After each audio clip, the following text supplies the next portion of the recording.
Right now, they are currently fourth in the league. They've won 3 in 3 under Michael Carrick, beating Manchester City, beating Arsenal, and Fulham. a last minute winner over Fulham. Last minute winner over Fulham. I have to emphasize last minute. Okay. So do you think that this is a tactics, like Carrick's tactics, or do you think that it's just simplifying things? For me, I just think that sometimes interim managers just allow players the freedom to play because they're collecting data in the sense that they want to see the strength and weaknesses of certain players, so allow them to play with freedom. But if he was to be made the full-time manager, he's not going to do what he's doing right now. But anyway, the question is, do you think that it is Michael Carrick's tactics, or do you think that him simplifying things from the way Amorim overcoached them is the one that is giving United that freedom to go on this winning run? So the way you asked the question, those two are kind of close because Hmm. if he's simplifying things, that will still be his own approach to the game. That will still be his own tactic. I think Yeah, we yeah, can true. all agree that we saw the quality in this United squad. The challenge was how Mm-hmm. they've been deployed, under the previous manager, right? So all he has done is maybe to remove a few bottlenecks, allow them the freedom, Mm-hmm. like you have said, right? And then allow players to play more in positions that are more natural to them, are more akin to them. And he has now exposed the back a bit less than the previous system did, right? That said, Mm-hmm. it was always going to be obvious to anyone who took over the United job that you're going to have to play either a three attack or a four-man attack, but with wingers, with wide play, and not necessarily with two attacking midfielders. And you're also going to have to play Mr. Bruno Fernandez, up front and not as part of the central midfield. So that was Yeah. always clear to anyone, and that if you did that, you could get results out of this team, right? So he's Mm-hmm. taken the obvious out of it. I am not seeing anything, you know. Um, I want to give him his kudos. Yeah, I'm not Exceptional. seeing anything Yeah. exceptional. I want to give him his kudos. I mean, he's done it against number one and number two in the league, right? And Yes. then he did it against the most unpredictable team in the league in Fulham.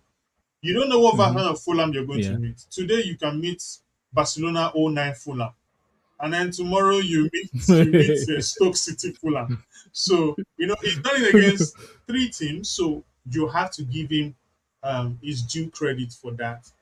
That said, anytime a new manager comes in, and I've done this study with Chelsea.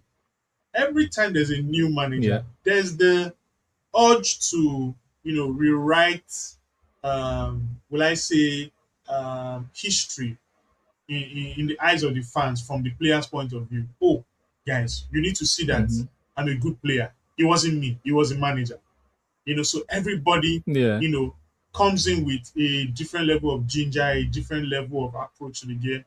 Secondly, some of them are fighting for their place in the team, right? Oh, this is a new manager. I have to impress, to keep my spot.